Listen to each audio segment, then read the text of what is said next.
Perkenalkan, nama saya Yoga Arsandi dari kelas 2 SID. Di sini saya akan menjelaskan tutorial cara membuat di Kotlin ini tentang Chrome SQLite.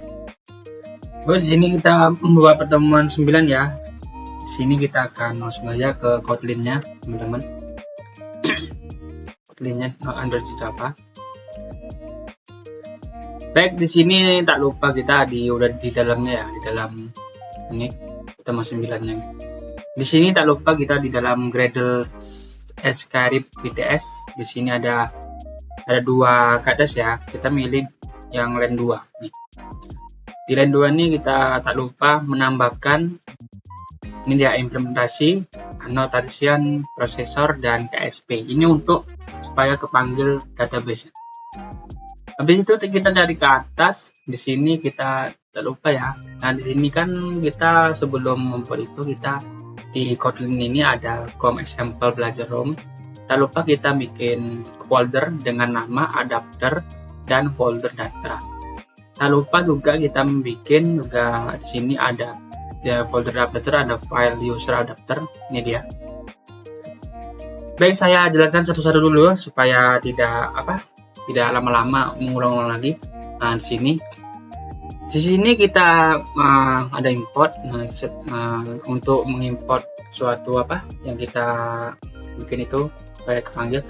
Di sini ada class user adapter. Di sini berfungsi untuk menampilkan daftar user dalam Rachel view. Nih. Dan kedua juga ada private let init var dialog. Ini berfungsi untuk antar muka tuh listener custom untuk menangani klik item. Di sini juga ada setter untuk menghubungkan listener dari luar adapter. Ini dia on set dialog. Dan juga di sini ada interface dialog dan file on click precision ent. Ini untuk interface listener klik item apabila dipanggil saat item diklik. Dan ini juga ada inner class, var full name, email, dan phone. Ini untuk view holder merepresentasikan tampilan setiap item di recycle view. Dan tak lupa kita di init juga ada menginisialisasikan komponen dari layout raw user SML. Ya. Dan habis itu kita masuk ke menambahkan listener klik pada seluruh item. Ini dia. Ini. Dan di sini override find on create view holder ini untuk membuat tampilan untuk item baru apabila dipanggil saat review butuh review holder baru. Dan sini kita ada override find on pin view holder. Di sini ada holder full name, holder email, dan phone. Di sini untuk mengikat data user ke tampilan item. Dan di sini ada juga override get item count retrolize. Ini untuk mengembalikan jumlah total item yang ditampilkan di register view. Dan kita masuk ke data, folder data. Di sini ada folder data. Di folder data ada folder lagi yaitu DAO. Di DAO ini kita ada file yaitu user DAO. Kita jelasin dulu setiap sintanya. Di sini ada interface user DAO untuk menandai interface ini sebagai data access object DAO ya. Dan di sini ada query select kali from user di sini dan fat get all list user. Di sini untuk mengambil semua data dari tabel user mengembalikan dalam bentuk list user. Dia. Dan kita yang di sini. Dan di sini ada query select kali from user where uit. Di sini ada find get by ID. Di sini untuk mengembalikan data user berdasarkan nilai uit yang diberikan sebagai parameter.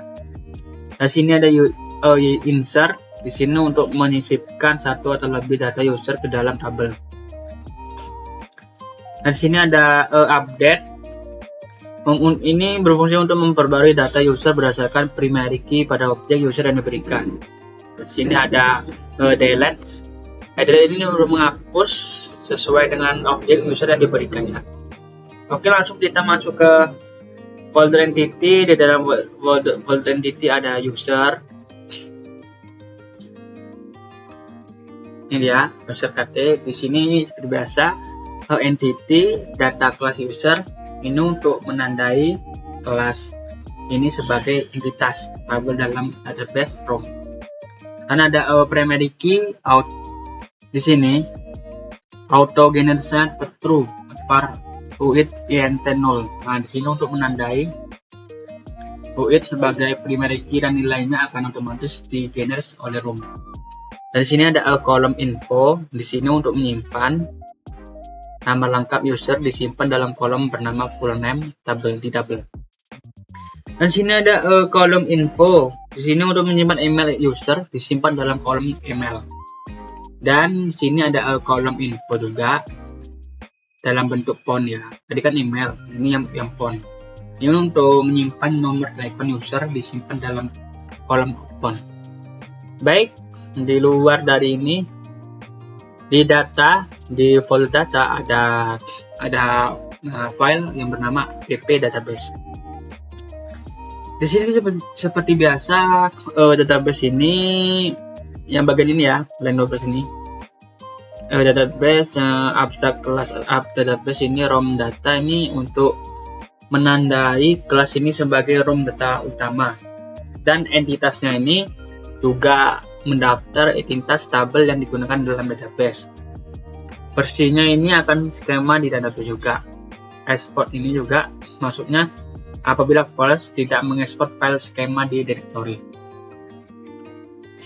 Habis itu kita masuk abstrak fun user DAO. Di sini kita berfungsi sebagai menyediakan akses ke user DAO untuk menjalankan operasi database. Dan di sini ada companion objects di sini untuk menyediakan instance tunggal singleton agar database tidak dibuat berulang. Dan ini juga ada private var instance app database sama dengan 0 ini untuk variabel statis untuk menyimpan instant database. Nah, sini juga ada fun get instance. Di sini berfungsi untuk mengembalikan instansi database membuat jika belum ada. Masuk lagi ke if instance 0. Di sini untuk berfungsi untuk jika belum ada instance buat database baru dengan builder. Nah, sini ada instant ROM database builder get konteks app database class Java. Nah, ini untuk apa? Biasa. Nah, di sini untuk nama file database yang akan dibuat. Habis itu kita masuk ke ini seperti biasa. Ini file back to dash active migrants. Nah, ini fungsi untuk jika ada perubahan versi database, data lama akan dihapus. Dan ada allowment thread queries. Ini untuk mengizinkan query di thread utama. Masuk ke return instance. Ini untuk mengembalikan instance yang sudah ada atau baru saja dibuat. Baik, di sini ada editor activity. Seperti biasa, ini kelas editor ini ada beberapa bagian. Pertama ada private letter init par bidding. Ini untuk berfungsi untuk bidding untuk mengakses view dari layout activity editor XML.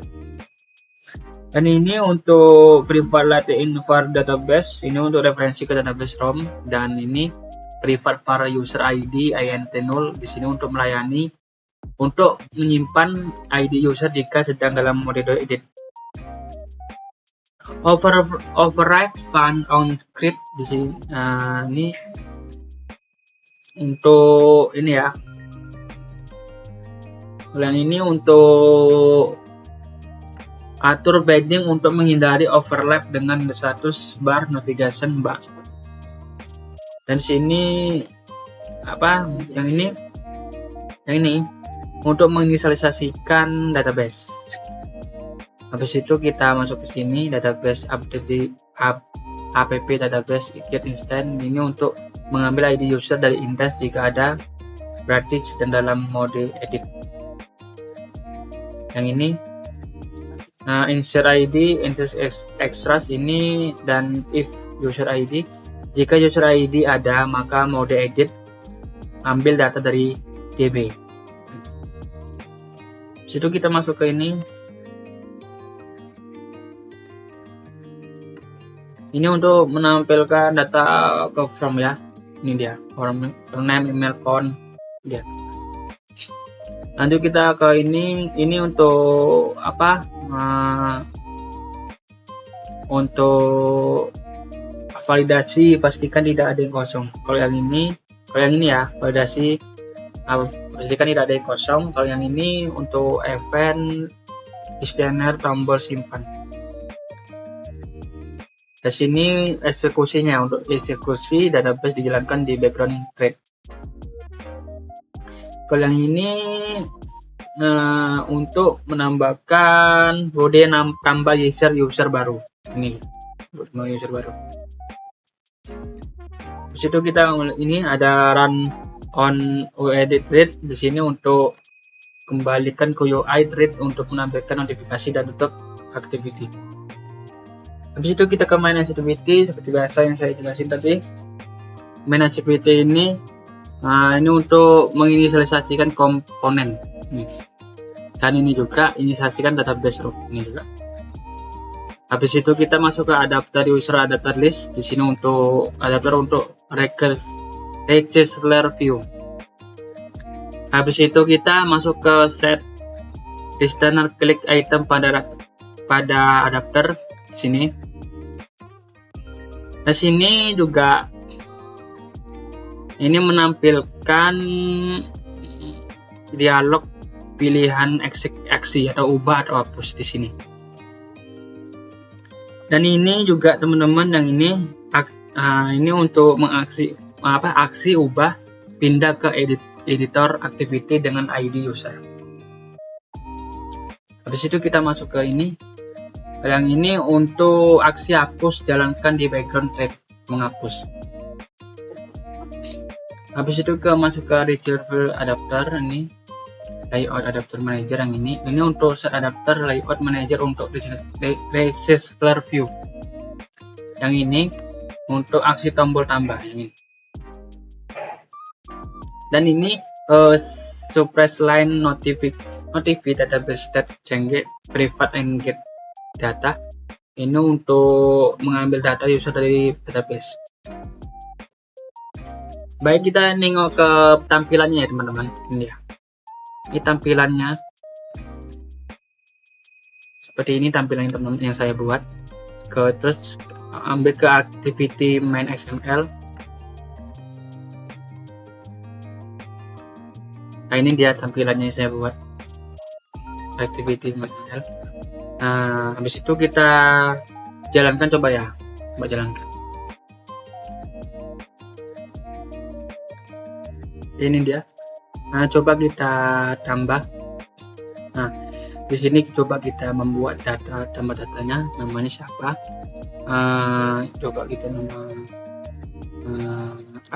Goy. Sini kita coba emailnya Goy email. Terus kita telepon, kadarnya telepon. Nah, kita klik simpan. Maka dia akan berubah ke tampilannya. Ini dia yang kita buat. Nah, kita coba update ya. Update. Coba kita namanya Agoy YY. Ini nambahin 00 simpan ya. Terupdate nggak dia? Oke, ini dia terupdate YY nya 3 yang saya buat. Terus coba kita push. Nah, maka dia kehapus. Ini dia. Oke, baik. Sekian dari penjelasan saya. Apabila ada salah kata, mohon dimaafkan. Saya tutup. Assalamualaikum warahmatullahi wabarakatuh.